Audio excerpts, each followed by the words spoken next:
Bab 833. Kamu tidak hanya punya adik.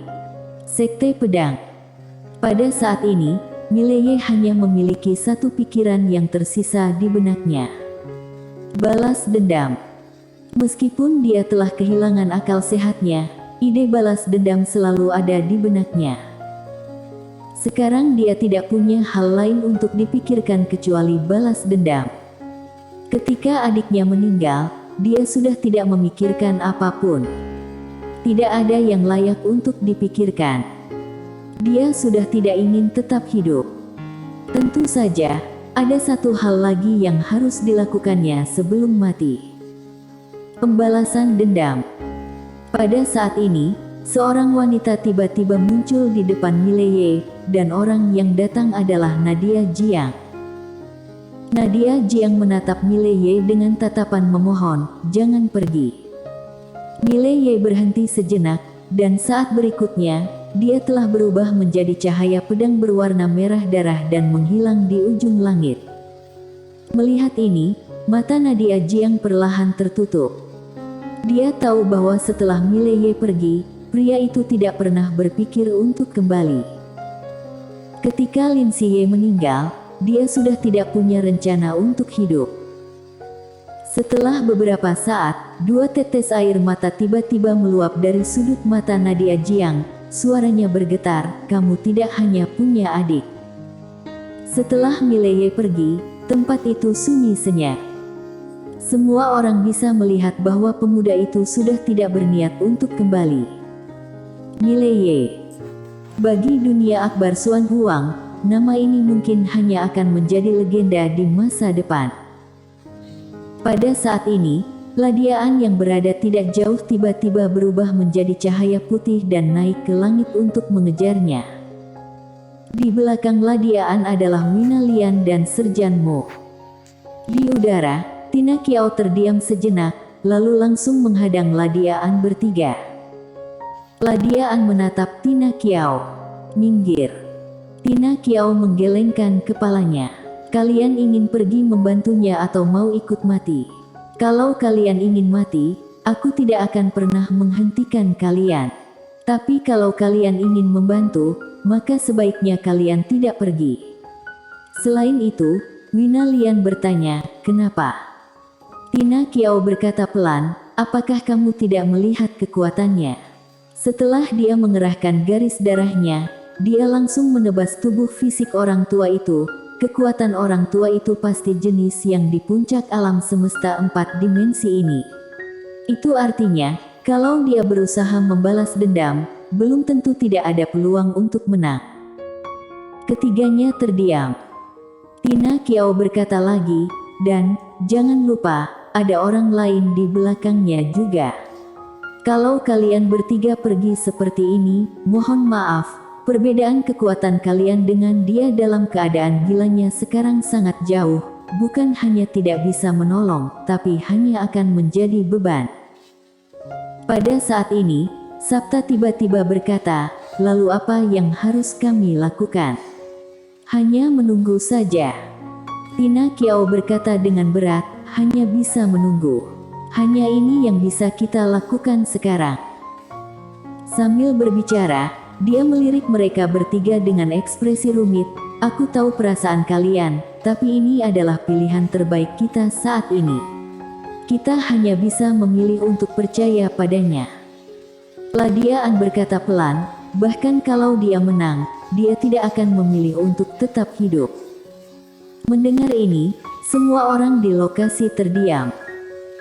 Semua orang tahu bahwa Mileye dan Lin Siye hidup saling bergantung sejak kecil, kakak beradik itu saling menyayangi. Sekarang Lin Siye terbunuh, tidak diragukan lagi itu merupakan pukulan fatal bagi Mileye. Di dunia Mileye, adiknya adalah yang terbesar. Tina Kiao menghela napas pelan, "Tunggu. Kita hanya bisa menunggu adanya keajaiban."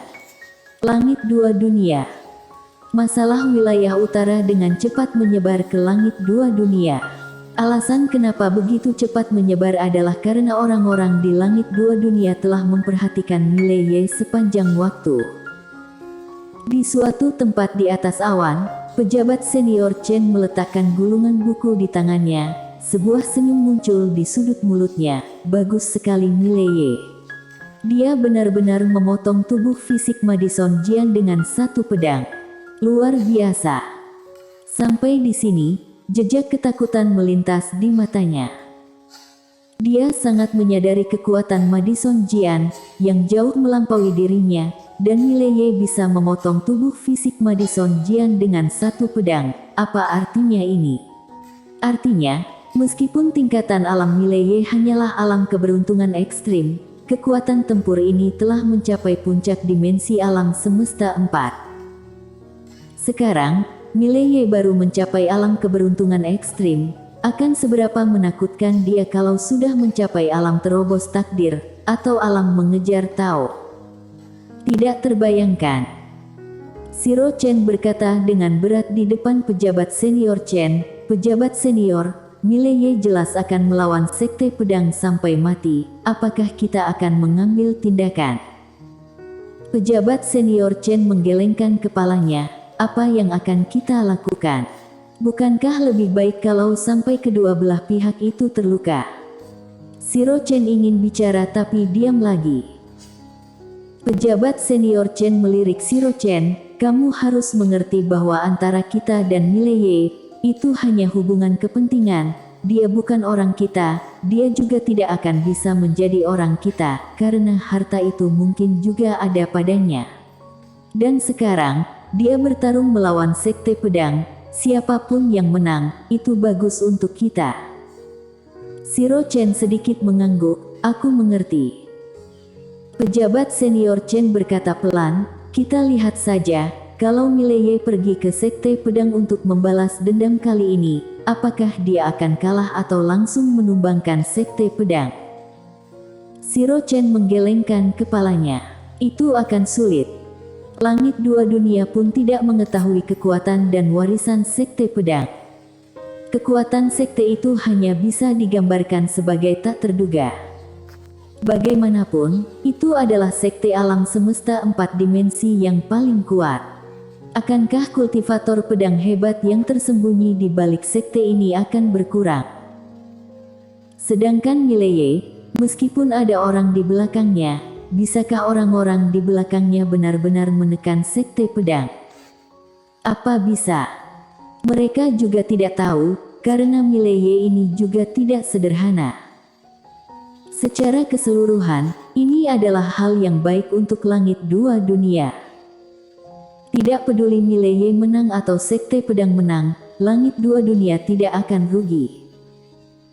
Di suatu tempat di ujung langit, cahaya pedang berwarna merah darah melesat melintasi langit, dan kemanapun cahaya pedang itu lewat, langit berwarna merah darah, sangat menakutkan. Ini adalah Mileye. Mileye sedang menuju wilayah pedang. Dia belum pernah ke wilayah pedang, tetapi seseorang menunjukkan jalan untuknya. Orang yang menunjukkan jalan dari langit dua dunia. Di suatu tempat, Bela Yuan menyaksikan cahaya pedang merah darah melintasi langit dalam diam. Dia tidak menghentikannya karena dia tahu dia tidak bisa menghentikan Mileye. Apalagi Mileye saat ini sangat berbahaya, dia tidak memiliki kemampuan untuk menekan Mileye. Kalau dia memaksa, dia sendiri akan berada dalam bahaya. Setelah beberapa saat, Bela Yuan menghela napas. Sekte pedang. Sambil berbicara, dia melihat ke langit yang jauh dengan sedikit keraguan di matanya. Kenapa orang di belakangmu tidak muncul? Wilayah pedang. Saat ini, wilayah pedang masih belum tahu apa yang terjadi, karena Madison Jian kembali diam-diam. Soal dia hanya tersisa roh, hanya ketua sekte pedang, Sambomu, yang tahu. Di aula besar, Sambomu memandang roh Madison Jian di depannya dengan ekspresi serius. Roh. Madison Jian hanya memiliki roh yang tersisa, bagaimana mungkin? Dialah yang paling mengetahui kekuatan gurunya. Di alam semesta 4 dimensi ini, kalaupun ada yang bisa membunuh gurunya, pasti hanya segelintir. Sambongmu berkata dengan berat, "Guru, siapa yang melakukan ini?" Mata Madison Jian perlahan tertutup. Mileye. Mileye. Mendengar ini, Sambongmu kaget. "Kok bisa?" Ekspresi Madison Jian terlihat agak rumit, sebenarnya dia juga tidak percaya. Biasanya, Mileye tidak akan pernah bisa mengerahkan pedang yang begitu kuat.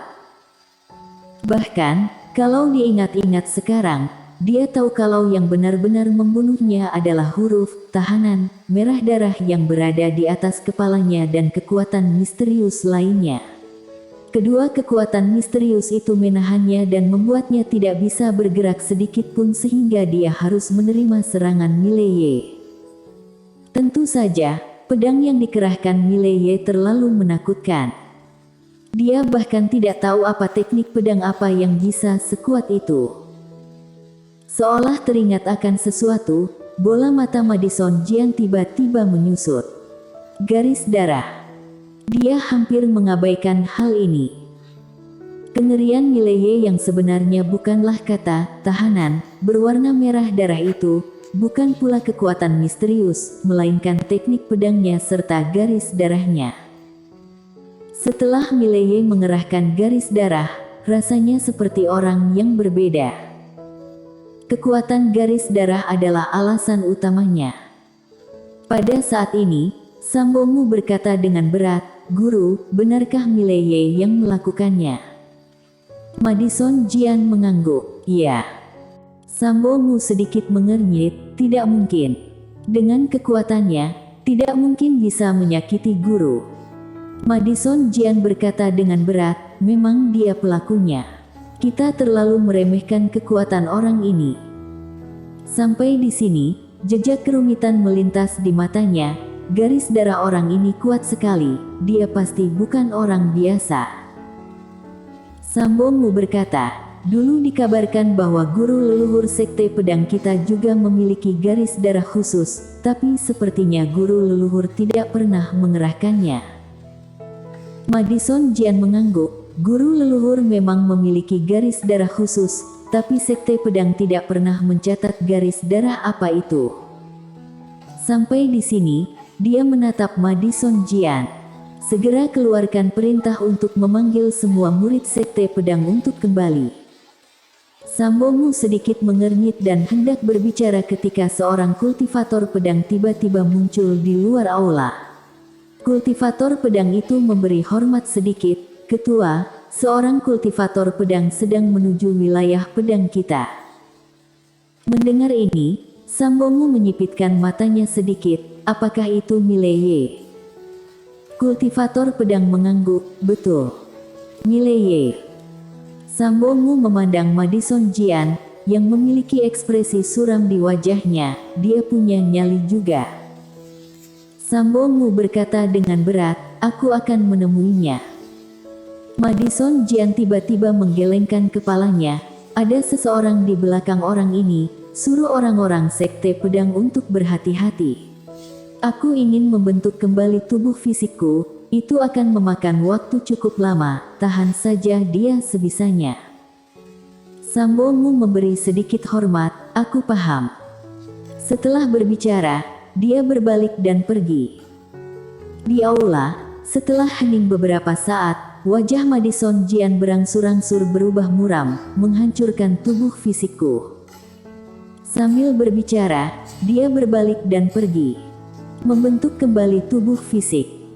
Yang harus dia lakukan sekarang adalah membentuk kembali tubuh fisiknya dan memulihkan kekuatannya. Tanpa tubuh fisik, kekuatannya akan sangat berkurang. Dan harus sesegera mungkin, karena Mileye agak sulit dihadapi. Setelah Sambongmu meninggalkan aula utama, dia berubah menjadi cahaya pedang dan melesat ke langit. Pada saat yang sama, dia langsung mengeluarkan perintah bahwa semua murid sekte pedang yang berada di luar harus kembali secepatnya. Selain itu, dia juga mengeluarkan perintah pedang. "Waspada." Sekte pedang dalam keadaan waspada. Pada saat ini, seluruh sekte pedang terkejut. Sekte pedang dalam keadaan waspada, ini sudah puluhan ribu tahun tidak pernah terjadi. Segera, semua murid dari seluruh sekte pedang mulai berkumpul. Pada saat ini, seorang pria sudah tiba di batasan wilayah pedang. Seluruh tubuh pria itu berwarna merah darah, seperti pria berdarah, dan di punggungnya menggendong seorang gadis kecil yang sudah tak bernyawa. Bersambung.